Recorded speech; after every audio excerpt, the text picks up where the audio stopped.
Hello, everyone. I have a message for our listeners before the podcast. I wanted to apologize for those of you that are regular listeners that this episode took so long to roll out. As some of you may know, my wife had a baby, so I've been taking care of my daughter and my wife, and then we had Thanksgiving, so that's why it took so long, about 3 weeks, for this episode to come out. So, without further ado, here it goes.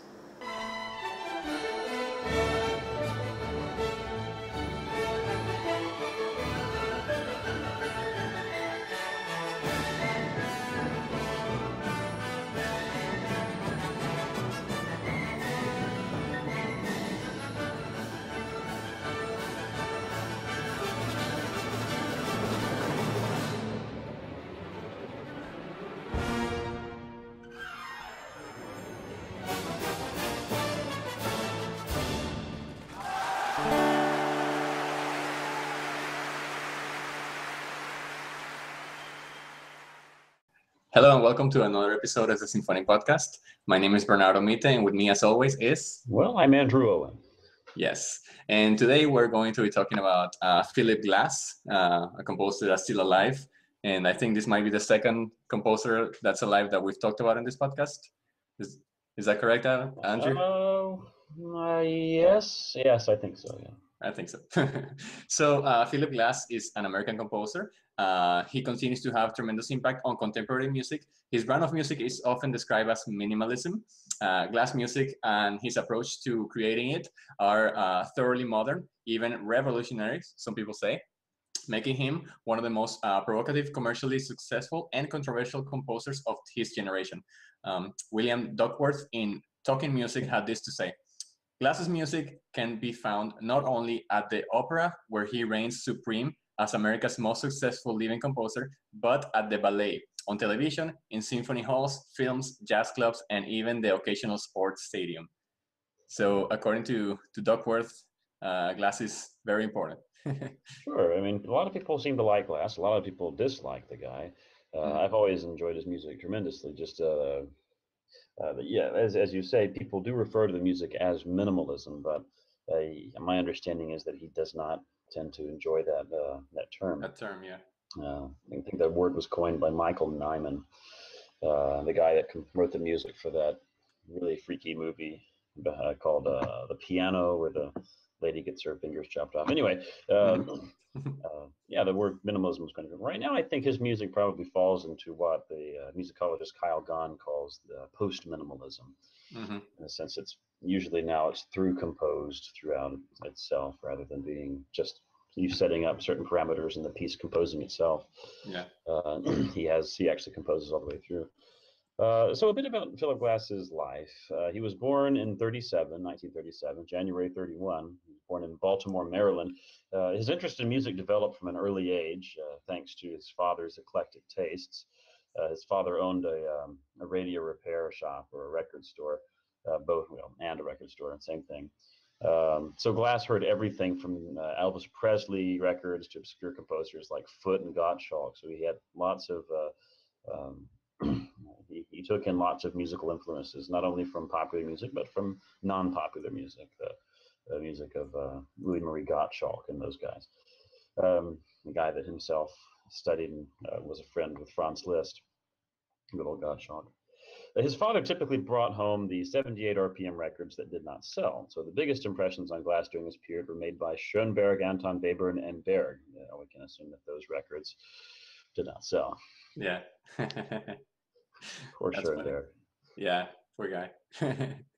Well, so Glass began playing violin at the age of 6 and flute at the age of 8. He was very advanced, and Glass told William Duckworth that musicians have something like a calling, a religious calling. It's a vocation. I think it happens before we know it's going to happen. At a certain point, you realize that the only thing you can take, that's the only thing you can take seriously. So that's what Glass had to say about music. Yeah, it is a vocation. He entered a program for gifted youth at the University of Chicago at the age of 15. He quit the flute about this same time because he knew that he could not make a career out of it. I don't know if you'd agree or disagree, Bernardo. Mr. Flutist. Mr. Flutist. I'm a flutist. I ended up studying conducting, so maybe I agree with him. It's always good to be a flutist and something else, right? No, Yes. it's always good to be and anything. But no, he says, had I not been ambitious, I would not have noticed that it was a limited repertoire. I would have been happy to play the Telemann, Vivaldi, and the few Mozart pieces and the handful of modern works, which of course I tried, he said. In addition to academic subjects, he studied musicology on his own, concentrating on Charles Ives, Webern, and William Schumann, the guy that taught at Juilliard, one of those great bichordal masters. He also began studying piano with Marcus Raskin. Mm-hmm. So he had a varied education there. Yeah, so he received a Bachelor's of Arts degree in 1956 when he was 19 years old, so that's kind of impressive. And then right after that, he entered the Juilliard School of Music in New York City in 1958 and pursued composition studies with William Beresman and Vincent Persichetti for 5 years. He had mistakenly thought he would be able to study with Schumann, William Schumann, who was the head of the school at the time and did not teach. So poor Glass. He thought he was going to get lessons with Schumann, but he didn't. Well, but Persichetti is not bad though. He ain't bad. That's right. Yeah. We don't have any Schumann in the Methodist hymnal, but but we do have plenty of Persichetti in the Methodist. Yeah. Which I happen to use as a mouse pad, but it does have some good tunes in it too. Yeah. So he continued to explore Ives' music as well as that of Aaron Copland. Glass also studied with Steve Reich and later Darius Milhaud. He served as a composer in residence in Philadelphia through a Ford Foundation grant, and during those years alone, he had written 20 pieces and had been the recipient of numerous awards, including a Broadcast Music Industry Award in 1960, the Lado Prize in 1961, 2 Benjamin Awards in 1961 and 1962, and a Young Composers Award in 1964. Well, despite these achievements, Glass increasingly felt that his compositional style, based on 12-tone compositional theory and advanced rhythmic and harmonic forms, was no longer meaningful. Quote, my 12-tone period was over by the time I was 19, for better or worse, he told Duckworth. To better realize the music he wanted to create, he went to Paris in 1964 to study composition with Nathalie Boulanger on a Fulbright fellowship. He was looking to her to provide him with the musical technique he thought he needed. So his studies were focused on counterpoint, solfege, and composition analysis. He says, one standard exercise of Boulanger's was that from any note you had to sing all the inversions of all the cadences in every key. Glass explained to Duckworth. It takes about 10 or 12 minutes to do, and you go through about 30 or 40 formulae, so you become a technician in a certain way. Most Americans don't have that. So he was a man who very much appreciated his studies with Nadia Boulanger, who was a teacher of all kinds of important American composers. Yeah, including Copland and well, I think maybe Gershwin. I'm not sure. Was it Gershwin? Well, Gershwin spent some time with her. You can hear these little Stravinsky sounds in just about anybody that you hear from who studied with her. I think one of her last students was David Conte. But she just has a huge list of students, and Glass was one of them. Very important students. Also, Piazzolla, I think, studied with her as well. Right, Piazzolla did, yeah. So, and Gina Stara. Yeah. So she was really important, definitely in the 20th century. So lessons with this famous teacher had less of an impact on Glass than did his exposure to non-Western music. In some respects, Glass notes, it was as if he had discarded everything she taught him. It was while in Paris that he began his long association with Mabou Mines, an experimental theater company for which he composed music. Outside the theater, his music was ignored and even hated. It was this, including physical fights. It was this, including physical fights sparked during concerts, that would eventually prompt him to return to the United States. So he was feisty guy. Yeah, Glass traveled a good bit. In fact, he traveled throughout India, Tibet, and North Africa. And in 1965, he became a working assistant to the virtuoso sitar player that we all know him of, Ravi Shankar, the father of Nora Jones, the jazz pianist. Through notating his music for Western musicians and studying tabla with the well-known Indian percussionist Ala Rakha, Hindi's a strange language for me. Glass gained an understanding of the modular form style of Indian music. which is something that when I was listening to his Third Symphony in preparation for this podcast, I noticed that, wow, this piece could have been written in India. It just has this long, free-flowing style. Shortly thereafter, he completely rejected his earlier compositional style and began to rely solely on the Eastern principle of cyclic rhythm to organize his pieces. Harmony and modulation were added later, but these typically consisted of only a few static chords. It was also through watching Shankar that Glass realized that he could indeed make a career as a composer-performer. This was a revelation for him. So before 1966, Glass had composed 80 pieces. Now they all seem irrelevant. He essentially started, and a lot of these pieces before 1966 have gone into obscurity. When we think of Philip Glass, we never think of his pre-minimal music. Really, I've never heard anything that Philip Glass has written that wasn't in that repetitive style. Yeah, I mean, so after returning from Europe in 1967, Glass organized the Philip Glass Ensemble, a 7-member group consisting of 3 electric keyboard players, and 3 wind players with 1 sound engineer. The ensemble made its debut in New York on April 13, 1968, and embarked on the first of several European tours the following years.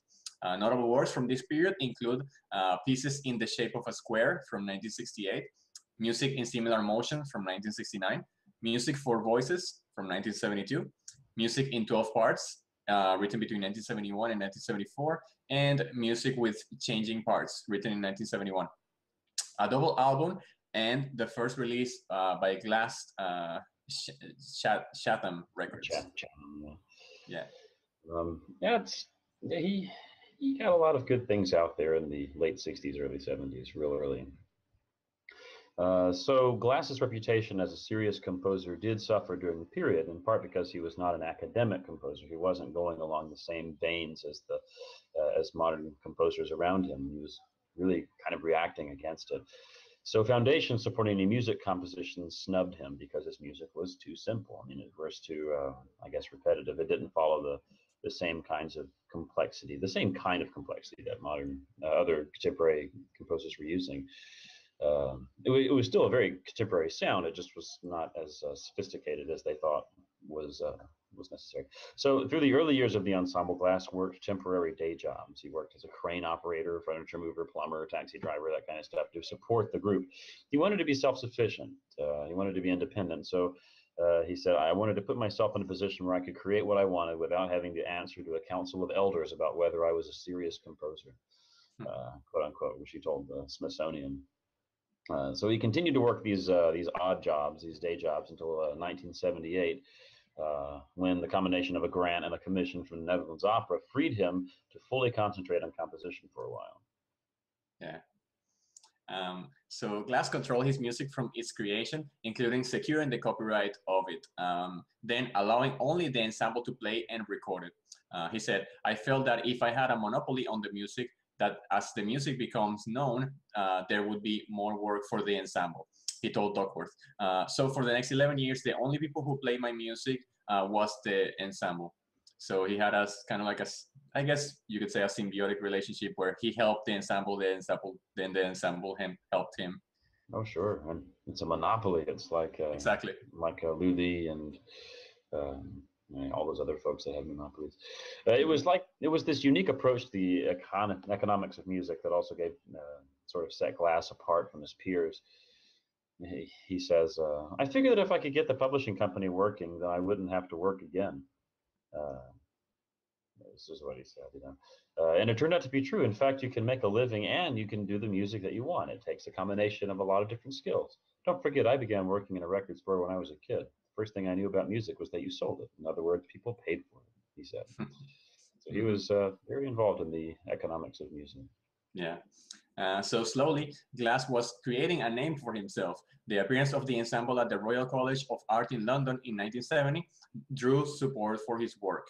In 1974, the first parts of Music in 12 Parts were released on Virgin Records, a progressive rock label, by the way, and thereby increasing his exposure to the popular music audience. Glass soon counted such popular performers as David Bowie and Brian Eno among his fans, and his influence could be heard in the rock music of Tangerine Dream and Pink Floyd. His ability to appeal to numerous musical factions caused him to describe as a crossover phenomenon. Indeed, according to David Owen, he is the only composer ever to have received standing ovations at 3 varied musical venues such as Carnegie Hall, the Metropolitan Opera House, and the Bottom Line, venerable New York City Music Club. Yeah. So yeah, he didn't like the term minimalism very much. Although Glass had been inextricably linked with the term minimalism, he contends critics are choosing one moment in his career that has long since passed. He said that the most useful description to describe his music is chamber music that's amplified. Well, that doesn't really mean anything, does it? Yeah, it doesn't at all. What kind of music is it that's in a chamber and amplified?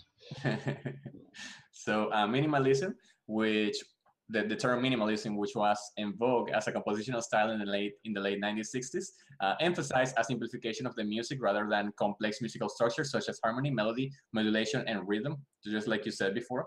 And Joseph McClellan, a classical music critic of the Washington Post, told the Smithsonian in 2003, with minimalism, Philip Glass invented a new kind of music that attracted an enormous group of people who had never listened to classical music before, and in some cases, who still only listen to his form of it. So, according to this guy, Glass attracted a lot of people into the classical world for this music. Right.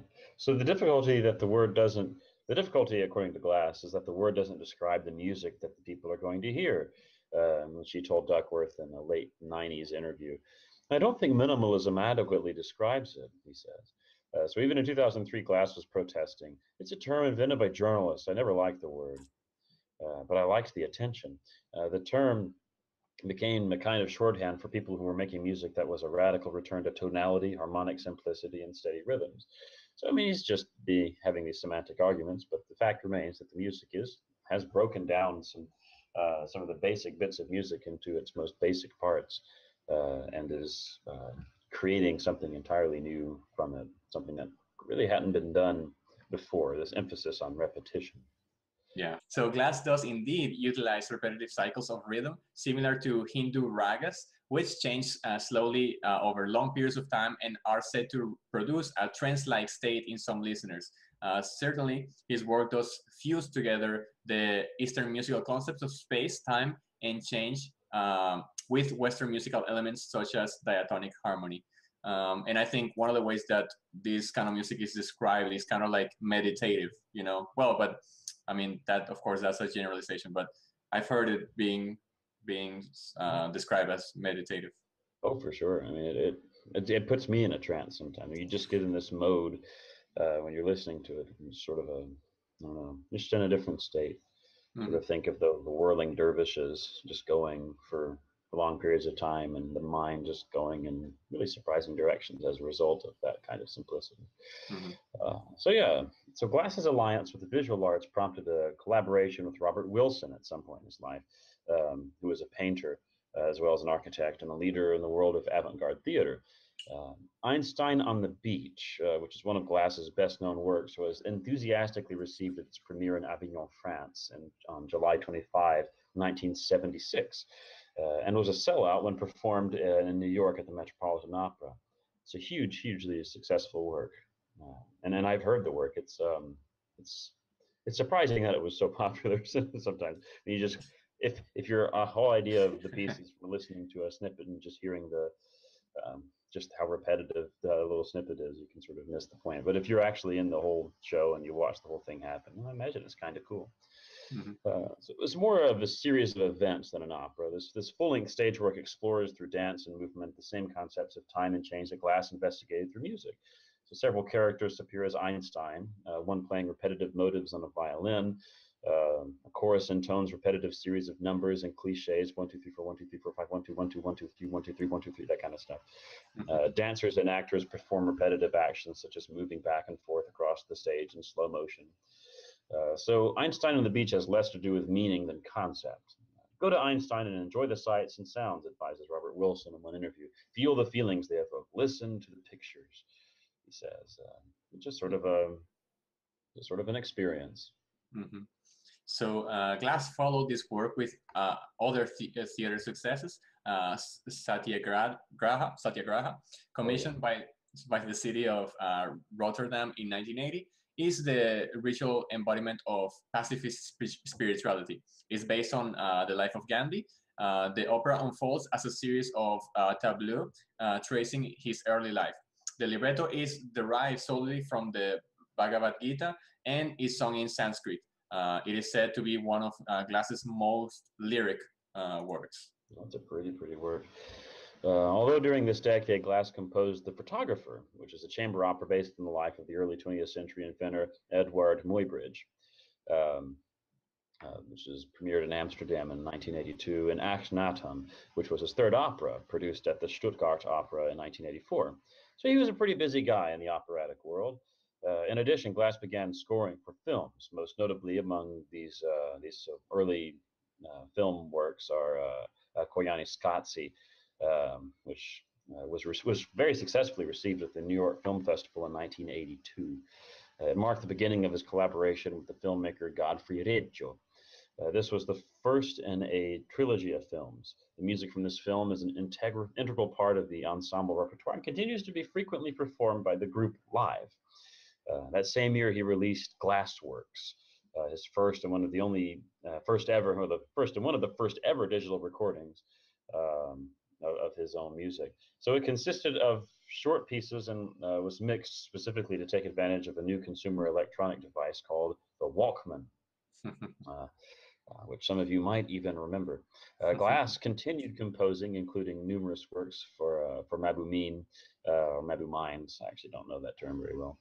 Commissions for opera and art installations, and works for choreographers Lucinda Childs, Alvin Ailey, and Jerome Robbins. So Glass also collaborated with Wilson on another opera, Civil Wars, A Tree is Best Measured When It Is Down, as well as Allen Ginsberg, the beat poet, on Hydrogen Jukebox. The guys, I mean, if you're used to reading works lists from important classical composers, you're going to expect to see lots of symphonies, piano concertos, string quartets, whatever. Glass's music looks more like an IMDb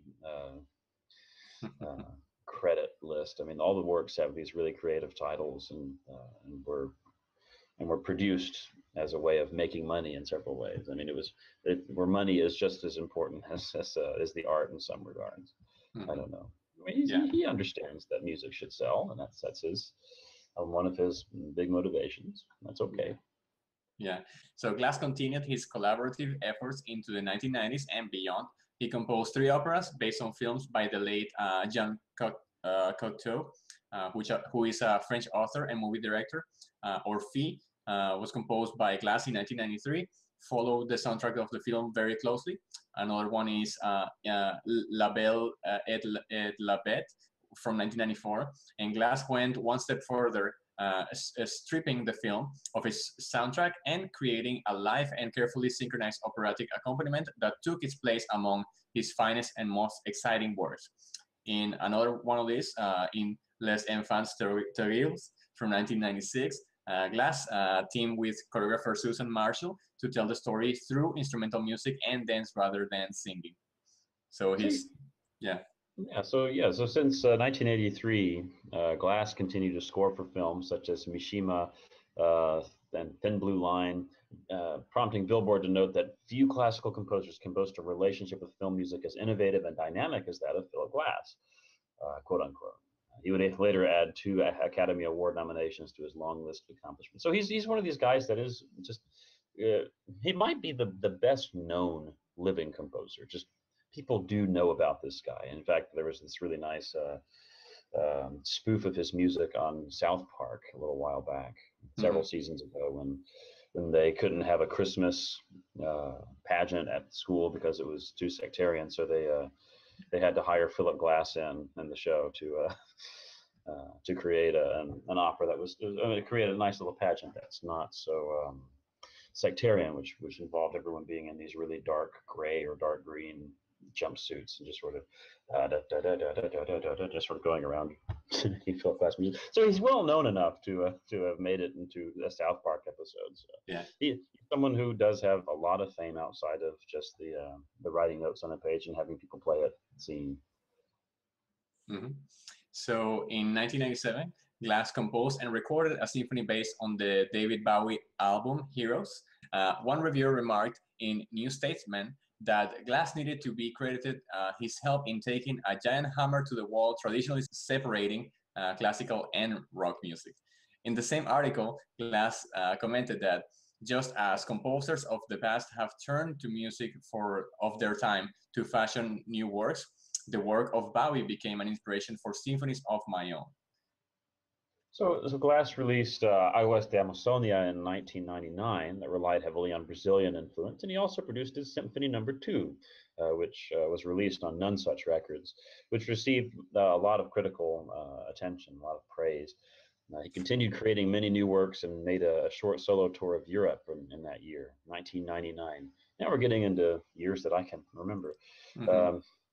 Also in 1999, Glass created a soundtrack for the film Dracula. Hello, everyone.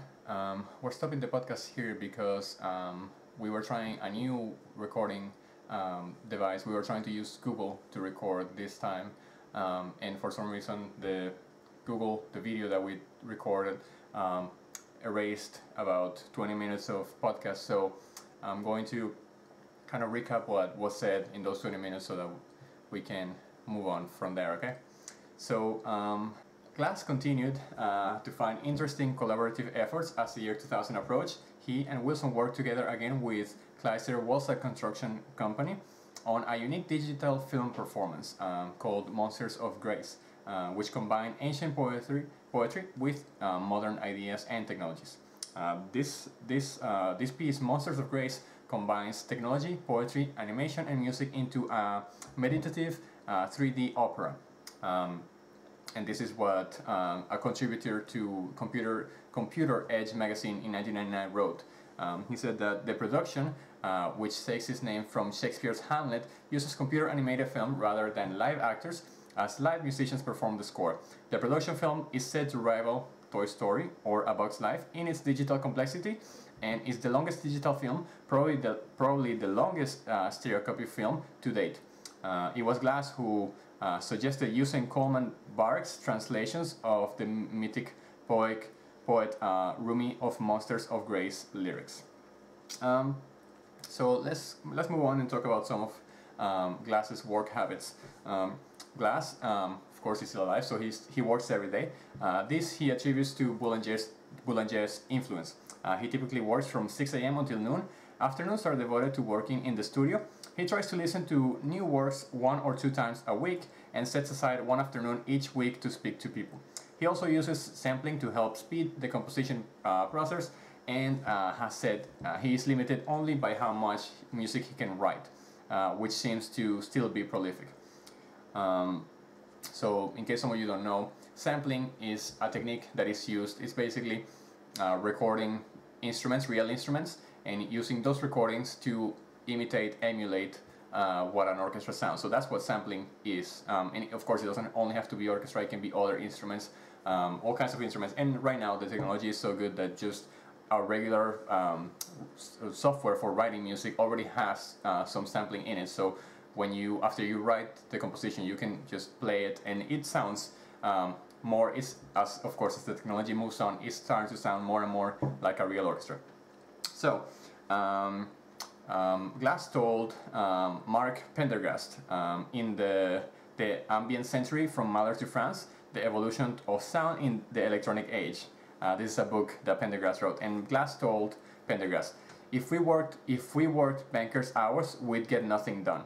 So Glass continued to explore seemingly cosmic ideas about how history, social consciousness, and music are all interwoven in works such as Galileo Galilei from 2002 and Symphony No. 5, which is called also Requiem, another work Bardo, and another work Nimara Kaya, which encompasses the history of the world in a little more than 90 minutes, according to the Washington Times.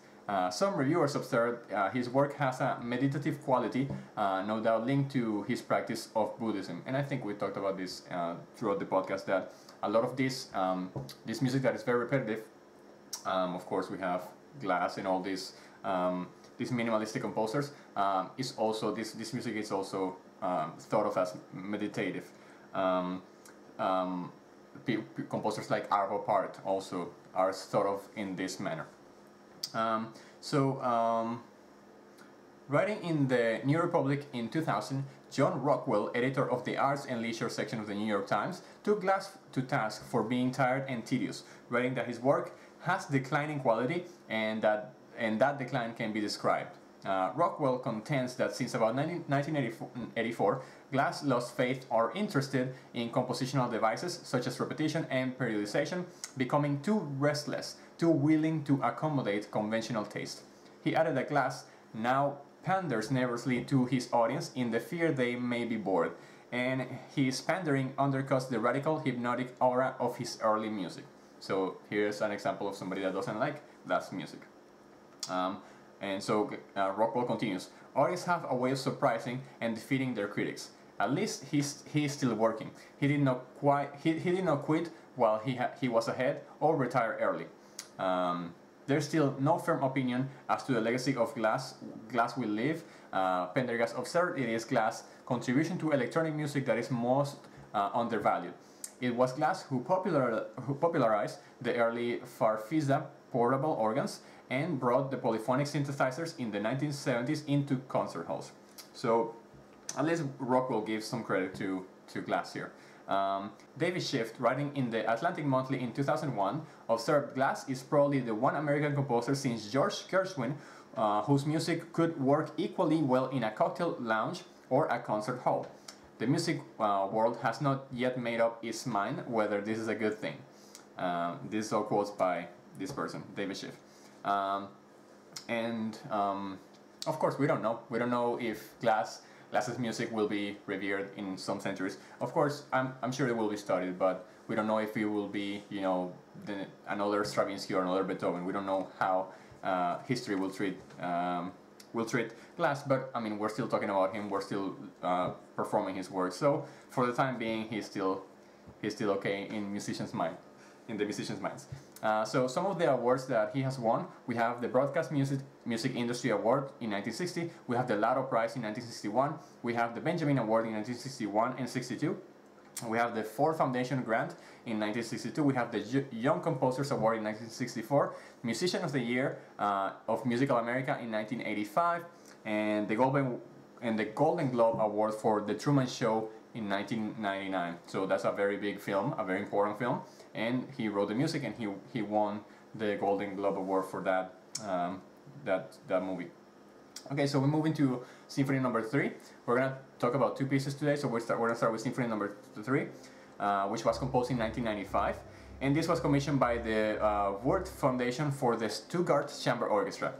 The work is in 4 movements, orchestrated for 10 violins, 4 violas, 3 cellos, and 2 basses.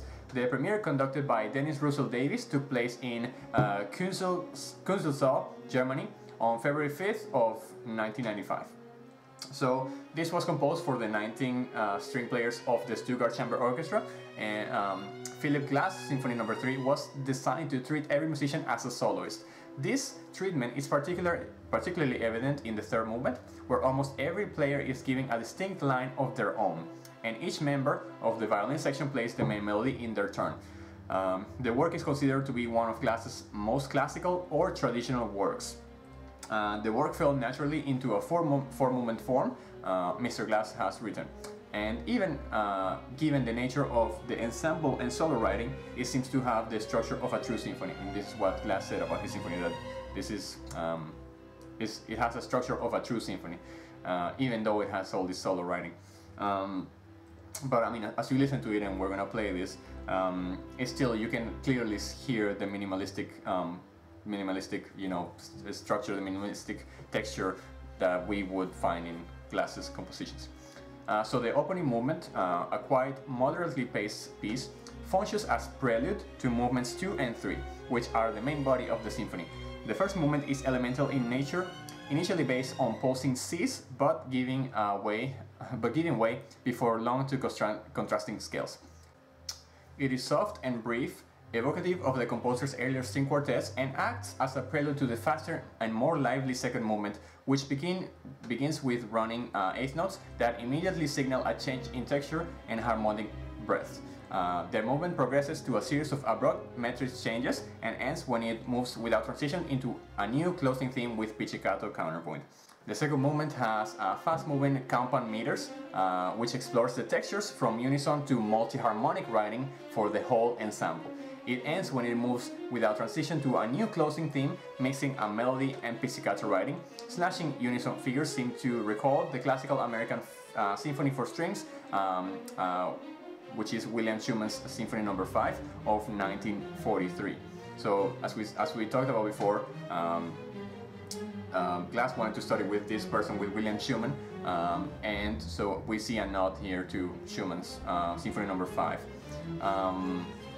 And just like in the first movement, you know, there's repetition, but there's still a sense of progress. There's still some things that are being changed, that are being modified. And Mr. Glass also returns to his own earlier ideas in the third movement, with its deep string tone, syncopated rhythm, repeating chord progressions, and vocal violin solo reminiscent of works such as the opera Akhenaten. The third movement is in the form of a chaconne, a repeated harmonic sequence, and a chaconne is usually just repeating bass line. And it begins with 3 celli and 4 violas, and with each repetition new voices are added until in the final variation all 19 players have been woven into the music.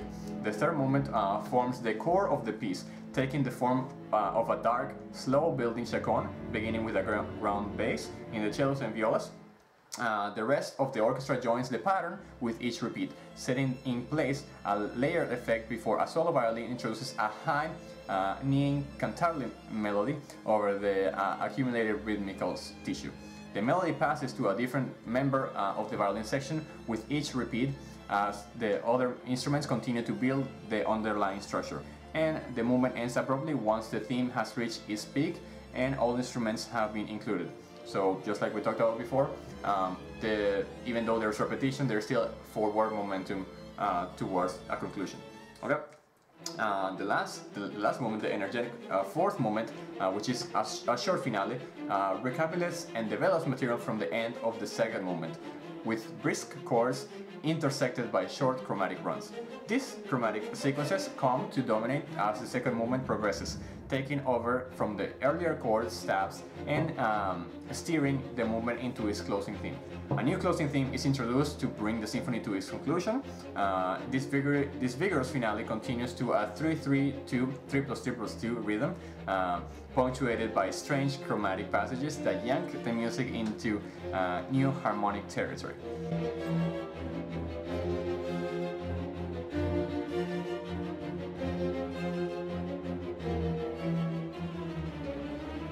So we move into Symphony No. 10, a symphony that was composed in 2008, around 2008, so about 14 years after Symphony No. 2. So we're gonna see some changes here. The work is scored for piccolo, 2 flutes, 2 oboes, 3 clarinets, 2 bassoons, 4 French horns, 3 trumpets, 2 trombones, a bass trombone, a tuba, a timpani, and 6 percussionists that play a lot of different instruments. We have chimes, glockenspiel, xylophone, marimbas, triangle, anvil, tam-tam, clash cymbals, castanets, woodblock, snare drum, tenor drum, and bass drum. So a big percussion section with only 6 players, not very crazy there. We also have a celesta, a piano, a harp, and regular strings. So following the grand sweep and large canvas of Glass's 9th Symphony, the 10th Symphony, described by the composer as the Not 9th Symphony, set in 5 shorter movements. This shorter work is a compact tour de force. So it's trying to go against his own work here, trying to go against the 9th Symphony. So the genesis of Symphony No. 10 is an interesting one, and unlike any of the symphonies by Philip Glass. In one way, this 35-minute work premiered in September 14 of 2008 as a work called Los Paisajes del Río, which means the landscapes of the river. Was written for the 2008 Expo Zaragoza in Spain as the closing ceremony fireworks show and performed by the Philip Glass Ensemble in what remains the last piece written for Glass's own group, which he started 4 years earlier, which we talked about before. So in 2011, Glass orchestrated his fireworks for two principal reasons. Firstly, the one-off performance in Zaragoza. While it was a fun and festive environment in which over 200,000 people gathered along the river, the piece was practically doomed to never be played again. This work, Paisajes, was not a good fit into the already extensive touring repertoire of the Philip Glass ensemble, and its instrumentation of keyboards, woodwinds, and voice is a very uncommon instrumentation for other groups to pick up the work. Glass perceived that there was a real need to find other means to get this piece to the general public. So he decided to make this work that was originally done for his more chamber-like ensemble into a bigger work. So Glass set about orchestrating the work for full symphony orchestra. This process had precedent. In the case of Glass' opera Le Bel et le Bête, he composed the opera first for the PGE instrumentation, then prepared an orchestral version for traditional operatic forces. And regarding the recapitulation of the piece as a symphony, Glass stated, "The reason composers reuse pieces is not because they run out of ideas. The reason is because you have a good piece buried in a piece of music that no one is ever going to play. How can I get this piece so that people will be able to hear it? You have to put it in a new format. I'd say that this music was saved from sure oblivion by putting it into this symphony." So there is the reason that Glass gives you why he reorchestrated it, why he orchestrated it. So the work has stayed in Glass's consciousness as something he hoped to find an occasion for. In discussing the process, Glass stated, "When I go from the ensemble to the orchestra, everything changes. The original material wasn't adequately expressed in the ensemble alone. I needed to have more instruments. It was underscored. When I thought of it in a symphonic sense, I said, now that material can have a proper setting." So, unlike most of Glass's symphonies, Symphony No. 10 was not commissioned in the traditional manner. Something of a trial for the viability of his idea of adapting this music to be orchestra happened in the summer of 2011, when Glass orchestrated what was to become the last movement of the 10th Symphony as a gift to the Cabrillo Festival of Contemporary Music in California that was celebrating its music director Marin Aslop's 20th season at the festival. The movement was premiered under the name Black and White Scherzo on August 5th of 2011 at the Santa Cruz Civic Auditorium, performed by the Cabrillo Festival Orchestra. So the voyage to completing the symphony was underway. The piece had begun the transformation from a one-off occasional piece drowned out by fireworks and the cacophony of 200,000 drunk revelers to Glass's hope of salvaging the music to the proven viability of its final movement, confirmed by the enthusiastic audience in Santa Cruz. Still, Glass said, no one had asked for the Symphony No. 10. Soon thereafter, that changed. So after people heard this reorchestration of the last moment, people started to people liked it, so they wanted to hear it in its full form. Dennis Russell Davies, who perhaps remains not only the catalyst and champion of the entire body of symphonic work, he who has commissioned 9 of the 10 symphonies, found a perfect outlet for this piece. Davies had begun leading the orchestra Français de Jeunes, which is the French youth orchestra, and after discussing it with Glass, came to the conclusion that this was the ensemble with which Symphony No. 10 should be created. Glass had a piece and Davies had an orchestra. This orchestra, the French Youth Orchestra, commissioned the work and it premiered in France, now titled Symphony No. 10, on August 12th of 2012 at the Grand Theatre de Provence, with performances soon following in Paris at the Salle Pleyel, the London Proms, with the Aurora Orchestra under Nicholas Cullen, and the US premiere at the Cabrillo Festival in California under Brad Loveman. And we return to our recorded podcast. So David Hurwitz writes this about this piece. The piece has 5 movements lasting from about 6 to 8 minutes apiece and plays for about 35 minutes in total. Each section features typically Glass-like rhythmic patterns and harmonic sequences, and while he does vary the formula, there are moments, such as the second movement, where you do get the sense that the music consists of an accompaniment to a tune that never arrives. The third movement offers a notable exception, where low brass and heavy rhythms introduce a bright, exotic melodic fragment that could have come straight from the 19th century French Orientalist ballet, unquote. Yeah. So yeah.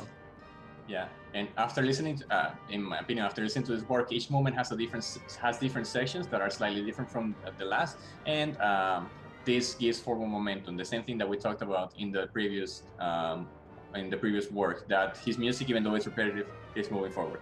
Always. So reviewing the world premiere at the Grand Theater de Provence, Arabella Serre of the Financial Times lauded the symphony writing. There were enough typical Glass elements, repeated arpeggios, chugging chords, cross rhythms, and pared down harmony for the 35-minute piece to win no new converts. But there was also a cool, fresh energy about it, arising as much perhaps from the jeunesse of the players. From the youngness of the youth of the players. From the youthness of the players, and the sleek modern hall, only 5 years old, as from the fact that Glass must have had a this youth orchestra in mind when he wrote it. Well, we know that's not true because he wrote it for his other chamber orchestra. Sure. So Andrew Clements of The Guardian later opined, its extrovert origins as latter-day fireworks music remains clear, though as Glass's orchestration with its brassy edge and martial percussion, lots of snare drum, underlines in Davies's performance.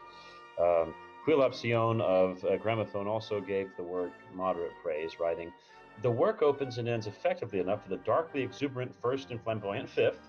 Deprived of their extra musical clothing, some of the other movements lack variety and substance.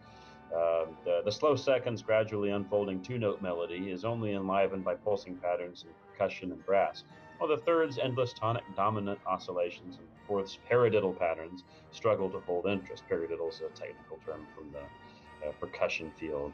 Paradiddle. I know very little about the percussion world, but yeah, I do know that is a term from that. There you go. So Brian Reinhardt wrote this about this work. I love what he had to say about this. The Symphony No. 10 is our unknown composer's merciless assault on Philip Glass's orchestration skills. The first movement features annoying pitch trumpet solos that stick out from the fabric. Structurally, the second movement replicates this spectacular hunting slow movement from the Symphony No. 3, but aside from structure, the parodist gets everything wrong. Woodwinds that jag out and odd angels, brass instruments stepping on each other's metaphorical feet, and simply way too much percussion. In fact, the whole symphony is overloaded with percussion. The secret to Glass-based works like the piano concerto assembled from the hours is that for all their repetition, they are actually going places. The transformation takes place slowly, sure, but in the best orchestral movements, you can feel like the earth is shifting beneath your feet until at the end you've gone down a journey without even realizing it. That's not true of the 10th Symphony's third movement, which is just the same junk over and over again. What? So that's not the Philip Glass I know. So this is what Brian Reinhardt had to say about this work. So he obviously didn't like it. So we've been talking about the reception of this work because we don't know how this work will be perceived 100 years from now. You know, like we've been talking about all these works that we can say now. Okay, we've talked about all these Debussy, Stravinsky works that are now part of the repertoire. But we don't know how this will be received, you know, in future generations. So we're just talking about some of the people that like it and some people that don't like it. Yeah. Are you good? I'm great, yeah. All right. Well, thank you for listening to another episode of the Symphonic Podcast. As always, you can find us on iTunes or find us on YouTube. And like we said, before, you can write us and send us emails at symphonicpodcast@gmail.com if you have any questions. And until next time, thank you for listening. Thanks for listening.